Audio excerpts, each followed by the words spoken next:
नमस्कार, आप देख रहे हैं 4 PM और मैं हूं आपके साथ निधि तिवारी। जिस तरह से आप देख ही रहे थे कि लगातार जब से भारत जोड़ो यात्रा समाप्त हुई थी, उसके बाद से ही दूसरी यात्रा को लेकर लंबे समय से चर्चा थी कि राहुल गांधी एक और यात्रा शुरू करने वाले हैं। और अब इस चीज से पर्दा उठ चुका है और आज ऐलान हो गया है कांग्रेस की ओर से कि राहुल गांधी लोकसभा चुनाव से पहले एक और यात्रा निकालने वाले हैं। वो 14 जनवरी से मणिपुर से मुंबई तक की यात्रा पर निकलेंगे, जो 20 मार्च तक चलेगी। ऐसे में मणिपुर से लेकर जो यात्रा निकाली जाएगी, वो 14 राज्यों के 85 जिलों को साधते हुए 6200 किलोमीटर की दूरी को तय करेगी। इससे पहले आपको पता ही है कि बीते साल भी राहुल गांधी ने 5 महीने की लंबी यात्रा निकाली थी और लोगों से खूब जनसंपर्क भी किया था, लोगों से खूब मिले थे। उस दौरान राहुल गांधी को जनता का खूब सपोर्ट भी मिला था, प्यार भी मिला था और दूसरी यात्रा का लगातार इंतजार हो रहा था। और अब इस पर से पर्दा उठ चुका है और जाहिर सी बात है कि अब कांग्रेस पार्टी जो है, जो कई अहम राज्य जो है वो पहली यात्रा में छूट गए थे, अब उन राज्यों को कवर करने का प्रयास करेगी। और ये भी बात है कि इस यात्रा के जरिए राहुल एक बार फिर से आम जनता के बीच जाएंगे, लोगों से मिलेंगे, उनकी समस्याओं को जानेंगे और साथ ही लोकसभा चुनाव को साधने का प्रयास भी करेंगे। तो इन्हीं सब चीजों पर हम चर्चा करेंगे और इस चर्चा में हमारे साथ मौजूद हैं प्रोफेसर अभय दुबे सर। सर, बहुत बहुत स्वागत है आपका। तो सर, जिस तरह से लगातार कयास लगाए जा रहे थे कि राहुल गांधी जो है वो लोकसभा चुनाव से पहले एक यात्रा जो है वो निकालेंगे, अब ये जो यात्रा है वो उसका ऐलान हो चुका है और इस यात्रा को जो है वो कांग्रेस की ओर से उसकी ताकत बढ़ाने के अवसर के तौर पर भी देखा जा रहा है, क्योंकि लोकसभा चुनाव जो है काफी ज्यादा नजदीक है। और इस यात्रा का के जो मायने निकाले जा रहे हैं कि राम मंदिर उद्घाटन जिस तारीख को किया जा रहा है, यानी कि 22 जनवरी, उससे ठीक पहले ये यात्रा शुरू होगी। और जब लोकसभा चुनावों का जो चुनाव प्रचार है वो चरम पर होगा, तब ये यात्रा खत्म होगी। तो इस टाइमिंग को लेकर और इस यात्रा को लेकर आप क्या सोच रहे हैं? सर, आप म्यूट है। जी, राहुल गांधी की जो पहली यात्रा थी यानी भारत जोड़ो यात्रा, वो तो बेतहाशा कामयाब रही। मेरा मानना है कि बहुत दिनों के बाद कांग्रेस का कोई सार्वजनिक कार्यक्रम जो कि इतना लंबा चला हो वो कामयाब रहा हो। और पॉलिटिकल एक्शन कैसे किया जाता है, सड़कों पर उतरकर किस तरीके से अपनी पार्टी की और अपनी छवि में सुधार किया जाता है, ये यात्रा इस मामले में एक अध्ययन योग्य प्रकरण था। राहुल गांधी की छवि को भी बहुत फायदा मिला और कांग्रेस की छवि भी इससे काफी सुधरी। इस कार्यक्रम एक तरह से देखा जाए तो कांग्रेस जो निराश पड़ी हुई थी, उसके कार्यकर्ताओं में उस यात्रा ने जान फूंक दी थी। उसी के बाद से ये चर्चा चल रही थी कि राहुल गांधी इस यात्रा का एक दूसरा संस्करण भी निकालेंगे। उसका इंतजार हो रहा था, लेकिन बीच में विधानसभाओं के चुनाव आ गए और कांग्रेस पूरी तरीके से उसमें व्यस्त हो गई। अब राहुल गांधी इसको भारत न्याय यात्रा के रूप में निकाल रहे हैं। इसके नाम से ही जाहिर है कि राहुल गांधी का फोकस क्या होगा। मैं ये समझता हूं राहुल गांधी इसमें सामाजिक न्याय के प्रश्न के ऊपर फोकस करेंगे। और सामाजिक न्याय के प्रश्न का मतलब ये है कि उनका फोकस ओबीसी के ऊपर होगा, उनका फोकस दलितों के ऊपर होगा, उनका फोकस आदिवासियों के ऊपर होगा और उनका फोकस स्त्रियों के ऊपर भी होगा, क्योंकि सामाजिक न्याय की जो राजनीति है उसके दायरे में ये सारी बातें आती हैं। और कांग्रेस के तमाम क्षेत्रीय नेताओं ने बार बार जातिगत जनगणना की बात कही है। और ये बात सही है कि विधानसभा चुनावों में कांग्रेस के कार्यकर्ता जातिगत जनगणना को एक जमीनी मुद्दे के रूप में उछाल नहीं पाए, जमीनी मुद्दे के रूप में जनता के सामने नहीं रख पाए। उसके कई कारण थे जिनकी हम चर्चा कर सकते हैं अगर हम चाहें, लेकिन इसमें तो निश्चित रूप से जातिगत जनगणना के प्रश्न को और सामाजिक न्याय के प्रश्न को आमतौर पर कांग्रेस पूरी ताकत से उसके ऊपर जोर देगी। और मतदाताओं के सामने वो ये पूरा का पूरा आग्रह लेके जाएंगे कि जो पार्टी या जो गठजोड़ सामाजिक न्याय की बात कहेगा उसको दरअसल उनके वोट मिलने चाहिए, क्योंकि बिल्कुल चुनाव सिर पर है। और आपने खुद ही बताया कि जब उनकी यात्रा खत्म होगी उस वक्त लोकसभा चुनाव की मुहिम शिखर पे होगी। तो मुख्य तौर पर यह यात्रा सामाजिक न्याय के मुद्दे को समर्पित होगी। जी, बिल्कुल ठीक बात है सर। और इससे पहले जो है कहा जा रहा था कि ये यात्रा जो है वो अरुणाचल प्रदेश से शुरू होगी और जो है गुजरात के पोरबंदर तक का प्लान था, लेकिन जिस तरह से मणिपुर में हिंसा हुई उसके बाद से ही ये योजना कहा जा रहा है कि बदल गई और रणनीति के तहत इसका जो ये यात्रा है उसको मणिपुर से इसकी शुरुआत करने की प्लानिंग की गई है, क्योंकि जिस तरह की हिंसा हमने देखी अब उसको जो है कांग्रेस काफी ज्यादा भुनाने का प्रयास करेगी, क्योंकि वहां पर भाजपा सरकार पूरी तरह से फेल हुई है मणिपुर में। तो इस पर जो है आप क्या कहेंगे? देखिए, मणिपुर का प्रश्न अभी भी भाजपा के गले में अटका हुआ है।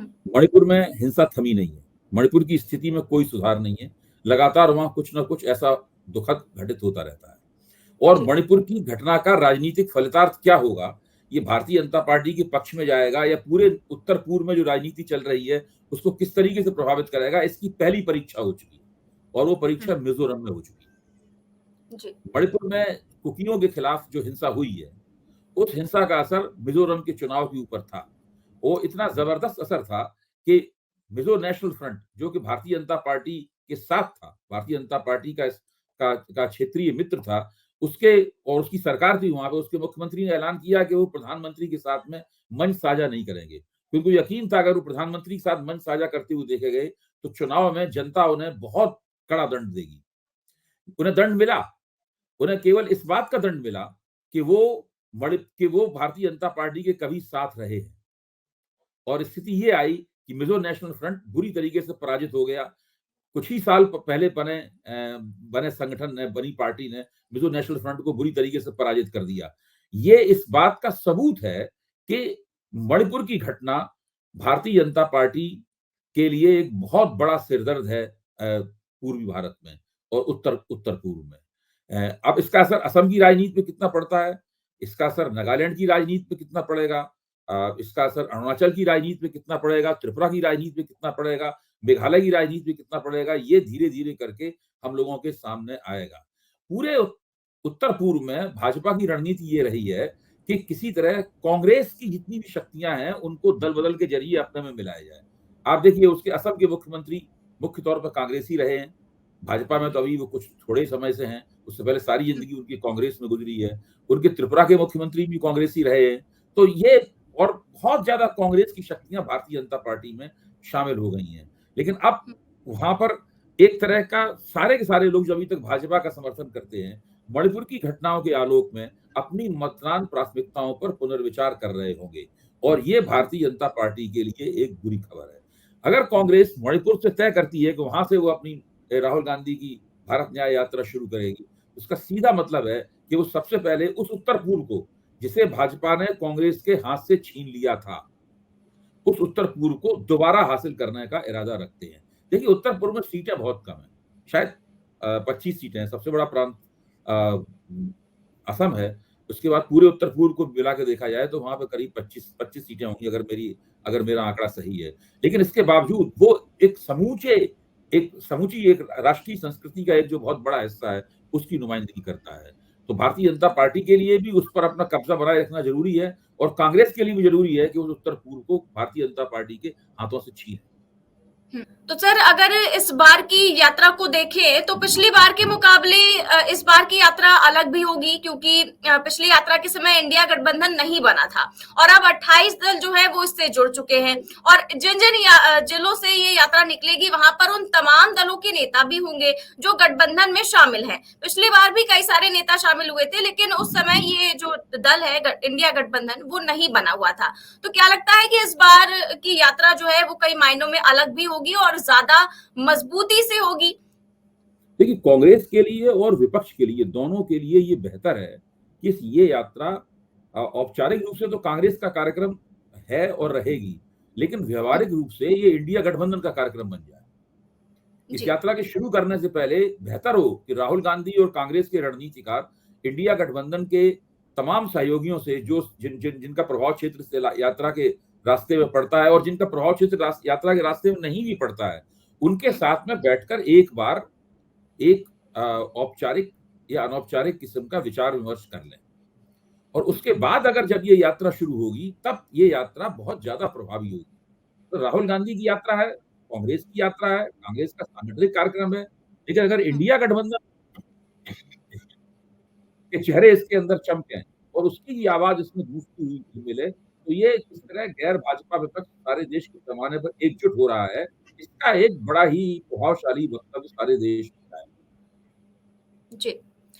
तो सर एक तरफ हम देखें तो भाजपा जो है वो राम मंदिर के मुद्दे को भुनाने की कोशिश कर रही है क्योंकि 22 जनवरी को ही उसकी डेट फिक्स कर दी गई है और उससे पहले 14 जनवरी से राहुल गांधी जो है वो यात्रा निकालने वाले हैं।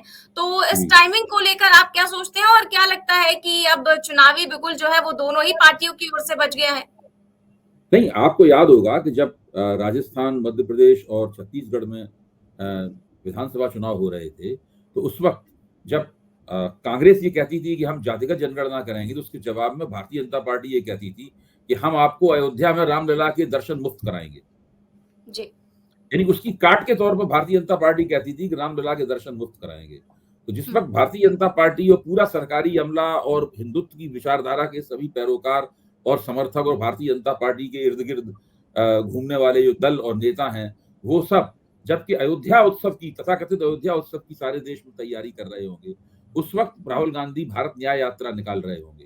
तो एक तरह से वो जो एक चुनौती थी, जो चुनौती इन 3 विधानसभा चुनावों में सामने आई थी, उसी चुनौती को और ज्यादा बड़े फलक पर, राष्ट्रीय पैमाने पर वो चुनौती दिखाई पड़ेगी, वो जद्दोजहद और वो टकराव दिखाई पड़ेगा। तब सारे देश की जनता को, सब मतदाताओं को ये एक बार फिर निर्णय लेने का अवसर होगा कि वो किसके पक्ष में खड़े हों और वो देखें कि क्या चीज के लिए जरूरी है। खास तौर से इस देश का जो ओबीसी समुदाय है, वो इस देखेगा कि खुलकर उनके लिए सामाजिक न्याय की मांग करने के लिए एक यात्रा पूरे देश के एक बहुत बड़े हिस्से में चलाई जा रही है। इस पर उनका रवैया क्या हो, ये यात्रा इस चीज को आकर्षित करेगी अपनी तरफ। जी। और सर एक तरह से अगर एक प्रश्न ये भी उठता है कि राहुल गांधी अगर इस यात्रा में ही बिजी हो जाएंगे, जो कि कहा जा रहा है कि इस बार तो हाइब्रिड यात्रा होगी क्योंकि जल्दबाजी में हो रही है, ज्यादा समय नहीं है, तो ऐसे में बसों से भी यात्रा निकाली जाएगी। लेकिन अगर ऐसा हुआ कि यात्रा में ही पूरा फोकस रहा राहुल गांधी का, तो चुनावी जनसभाओं में वो कैसे जा सकेंगे? वहां का क्या होगा, किस तरह से वो कवर करेंगे? और क्या कांग्रेस पार्टी अकेले ही कवर करेगी चुनावी राज्यों को और वहां पर जनसभाएं? चुनावी जनसभाएं तो जनसंपर्क का एक माध्यम होती हैं और ये यात्रा स्वयं में जनसंपर्क का एक विशाल कार्यक्रम है। जी। उसके बाद आपने बताई है कि यात्रा मार्च के मध्य में जाके खत्म हो जाएगी। अब या तो लोकसभा चुनाव घोषित होने वाले होंगे या घोषित हो चुके होंगे। पिछली बार भी शायद मार्च के ही किसी हफ्ते में लोकसभा चुनाव घोषित हो गए थे। तो जो मुख्य मुहिम होगी, यानी जो चुनाव आयोग के देखरेख में चलने वाली आचार संहिता लगने के बाद चलने वाली मुहिम होगी, उस मुहिम की तो उस वक्त शुरुआत होगी। तो उसके बाद यात्रा खत्म करने के बाद में राहुल गांधी उस मुहिम के दौरान होने वाली जनसभाओं में भाग ले सकेंगे। तो मैं तो मानता हूं कि ये यात्रा स्वयं में एक चुनाव प्रचार का एक बहुत बड़ा कार्यक्रम भी है और इसी रूप में इसे कांग्रेस द्वारा लिया भी जाना चाहिए। जी सर, बिल्कुल ठीक कह रहे हैं आप। और जिन राज्यों को लेकर कांग्रेस ने इस यात्रा की घोषणा की है, जिन राज्यों को कवर कर रही है, उन राज्यों को लेकर आप क्या सोचते हैं कि कितना प्रभाव दिखा पाएगी या फिर कितना प्रभाव अभी है कांग्रेस का? देखिए, ये यात्रा जहां से गुजरेगी, इस यात्रा का पहला असर तो ये होगा कि वहां पे जो कांग्रेस की जो शक्तियां हैं, कांग्रेस के जो कार्यकर्ता हैं, उनमें बहुत जबरदस्त किस्म का जोश पैदा होगा। और चूंकि नजदीकी चुनाव है, इसलिए वो इस यात्रा के बाद पैदा हुए जोश को चुनावी तैयारियों के जरिए और भी कायम रख पाएंगे। मुझे ऐसा लगता है कोई भी पार्टी जो जीवंत पार्टी है, जो देश की राजनीति में हस्तक्षेप करना चाहती है, उसके कार्यकर्ताओं और स्थानीय नेताओं को इस तरह के कार्यक्रम का ये सदुपयोग करना भी चाहिए। अगर राहुल गांधी इस यात्रा के साथ में इंडिया गठबंधन के घटकों को भी जोड़ पाने में समर्थ रहे, तब तो आप समझ लीजिए ये यात्रा चुनावी तैयारी का एक इतना बढ़िया और बेहतरीन जरिया बनेगी कि लोग इसका फायदा चुनाव परिणाम के बाद देखेंगे। तब लोग जिस तरह के भारत जोड़ो यात्रा का चुनावी फायदा हमें कर्नाटक में होते हुए दिखाई पड़ा, जिस तरह भारत जोड़ो यात्रा का चुनावी फायदा हमें तेलंगाना में होते हुए दिखाई पड़ा, जिस तरह उससे निकली हुई गूंज जो थी, उसका लाभ हमें हिमाचल प्रदेश में दिखाई पड़ा और भी जगह जहां कांग्रेस की किस्मत में जो उछाल आया है पिछले दिनों। देखिए, ये 3 राज्यों में कांग्रेस हार गई है और ऐसा नहीं है कि कांग्रेस के वोट कम हो गए हो। जी, कांग्रेस के वोट तो उतने ही हैं, भारतीय जनता पार्टी के वोट थोड़े बढ़ गए हैं, मध्य प्रदेश में ज्यादा बढ़ गए हैं, बाकी जगहों पे कम बढ़े हैं। लेकिन बाकी जगह तो आप देखिए कांग्रेस के वोट तो है ही वहां पे, तो कांग्रेस कोई इन राज्यों में कमजोर हुई है ऐसी बात नहीं है।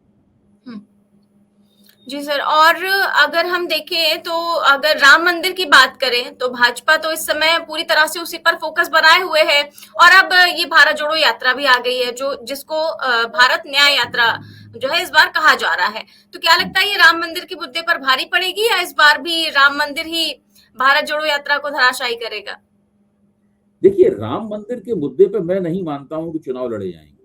मैं नहीं मानता हूं कि राम मंदिर के मुद्दे पे वोट मांगे जाएंगे। नरेंद्र मोदी ने राम मंदिर के मुद्दे पर न 2014 में वोट मांगे थे, न 2019 में वोट मांगे थे।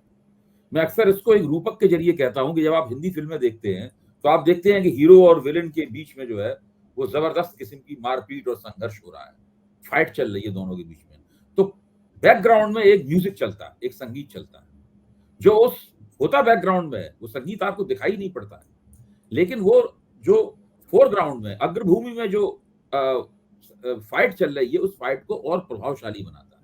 तो राम मंदिर से जो एक हिंदुत्ववादी दक्षिणपंथी विमर्श पैदा होता है, राष्ट्रवादी विमर्श पैदा होता है, वो विमर्श को राम मंदिर जीवित रखता है, उसको और प्रभावशाली बनाता है।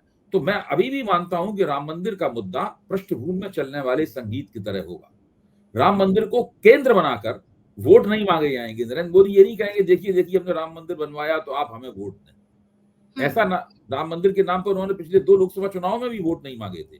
वो भारतीय जनता पार्टी के घोषणा पत्र का हिस्सा था, लेकिन कहीं पन्नों में 30वें 34वें 35वें नंबर पे 1-1.5 लाइन के तौर पे वो दफन था। तो राम मंदिर, मुझे नहीं लगता कि राम मंदिर जो है वो एक मुद्दे के रूप में भारत जोड़ो या भारत न्याय यात्रा के मुद्दों से, बुनियादी मुद्दे से टकराएगा। जी, मेरी मान्यता है कि राम मंदिर एक बहुत महत्वपूर्ण मुद्दा है भारतीय जनता पार्टी के लिहाज से, हिंदुत्व की विचारधारा के लिहाज से, और जिस तरह का देश और समाज वो बनाना चाहते हैं, जिस तरह का राष्ट्र बनाना चाहते हैं, उस लिहाज से बहुत ही महत्वपूर्ण है। लेकिन नरेंद्र मोदी की राजनीति को जितना मैं समझ पाया हूं, उसके लिहाज से नरेंद्र मोदी 2024 के चुनाव में राम मंदिर के नाम पर वोट नहीं मांगेंगे।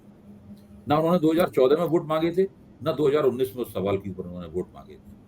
तो वो राम मंदिर का मुद्दा रहेगा, वो उनके विमर्श को प्रभावशाली बनाता रहेगा। लेकिन ठीक उसी तरह जिस तरह हम बम्बईया फिल्मों में देखते हैं कि जो पर्दे के ऊपर हीरो और विलेन के बीच में लड़ाई चलती रहती है, लेकिन जो पृष्ठभूमि म्यूजिक होता है, बैकग्राउंड म्यूजिक होता है, वो उसको प्रभावशाली बनाता है।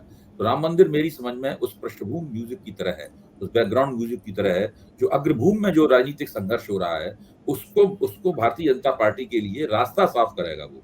लेकिन उसके नाम पर वोट नहीं मांगे जाएंगे। इसका सीधा मतलब ये निकलता है, अगर मेरी बात सही है, तो फिर राम मंदिर के मुद्दे और सामाजिक न्याय के मुद्दे के बीच में कोई ऐसा प्रत्यक्ष टकराव नहीं होने वाला है। हालांकि ये दोनों ही मुद्दे अपने अपने तरीके से देश के विमर्श को एक दिशा देने के लिए उठाए गए। सामाजिक न्याय के मुद्दे का तुरंत वोटों में कोई फायदा होगा, ऐसा तो पिछले 3 विधानसभा चुनाव में भी नहीं देखा गया है। इसी तरह राम मंदिर के मुद्दे का तुरंत वोटों के रूप में फायदा हो गया, वो वक्त चला गया 90 के दशक में भारतीय जनता पार्टी को हुआ। तो सर आज तो राहुल गांधी सुबह से ही चर्चा में बने हुए हैं। पहले वो अखाड़े में पहुंच जाते हैं, पहलवानों से मुलाकात करते हैं, उनके साथ कुश्ती भी खेलते हैं, और उसके बाद दूसरे अखाड़े का भी ऐलान हो जाता है, यानी कि ये भारत जोड़ो यात्रा पार्ट 2। और कल जो है नागपुर में एक बड़ी रैली भी होने वाली है। तो क्या लगता है सर, पूरी तरह से राहुल गांधी तैयार हो चुके हैं लोकसभा चुनाव के लिए, और पूरी तैयारी की जा चुकी है कांग्रेस की ओर से, और कल क्या कुछ देखने को मिलेगा? क्या आपको लगता है कि वो समय है? देखिए, अब तो बिल्कुल समय रहा ही नहीं है। अब तो हर नया दिन एक दिन कम कर देता है। अब तो समय रहा ही नहीं है। अब तो जो कुछ भी करना है बिना देर किए करना होगा। न कांग्रेस ने अपनी तैयारी तो शुरू कर ही दी है, उसकी जो सभा मीटिंग वगैरह हो रही है उससे साफ जाहिर है कि कांग्रेस लोकसभा चुनाव की पूरी तैयारी में लग गई है। दिखाई नहीं पड़ता है, लेकिन मेरा मानना यह है कि वो लोग इंडिया गठबंधन को मजबूत करने की तैयारी भी कर रहे होंगे। वो उन प्रदेशों में जहां थोड़ी गठजोड़ को लेकर पेचीदगियां हैं, उन प्रदेशों में उन पेचीदगियों को कैसे हल किया जाए, उसके क्या विकल्प तलाशे जाएं दिक्कतों के, उसकी भी तैयारी कर रहे होंगे। और जो 28 तारीख की जनसभा है, उस जनसभा में मैं तो मानता हूं कि उसे इंडिया गठबंधन की जनसभा व्यवहारिक रूप से होना चाहिए, भले ही औपचारिक रूप से वो कांग्रेस की जनसभा हो। अब देखिए वहां पर मंच पर क्या क्या सीन हमें दिखाई पड़ता है। जी बिल्कुल सर, बहुत ठीक बात है, और बहुत बहुत शुक्रिया आपका सारी जानकारियां साझा करने के लिए। तो आप देख रहे थे कि किस तरह से भारत जोड़ो यात्रा 2 या फिर ये यूं कहें कि इसका नाम जो है रख दिया गया है भारत न्याय यात्रा। तो ये अब शुरू होने वाली है 14 जनवरी से, जिसका सभी को इंतजार था। सभी ये सोच रहे थे कि कभी यात्रा शुरू होगी और आज ऐलान भी हो चुका है। तो देखते हैं क्या कुछ होता है, क्योंकि जिस समय ये यात्रा शुरू होगी उस समय राम मंदिर का उद्घाटन होने वाला होगा और जब यात्रा खत्म होगी तो उस समय चुनाव प्रचार जो है वो अपने चरम पर होगा। तो जाहिर सी बात है कि यात्रा जो है लोगों के दिलो दिमाग पर काफी ज्यादा असर छोड़ेगी और जिस तरह से राहुल गांधी लोगों से मिलेंगे, संपर्क करेंगे, जैसे जैसे वैसे वैसे ही ये यात्रा जो है एक छाप भी छोड़ती जाएगी। तो देखते हैं लोकसभा चुनावों में किन राज्यों को साथ पाती है कांग्रेस और क्या असर छोड़ती है ये यात्रा। इन सब चीजों पर हम आगे भी चर्चा करेंगे। कैसी लगी आपको ये चर्चा हमें कमेंट बॉक्स में जरूर बताएं। चैनल को सब्सक्राइब भी करें और ज्वाइन भी करें। नमस्कार।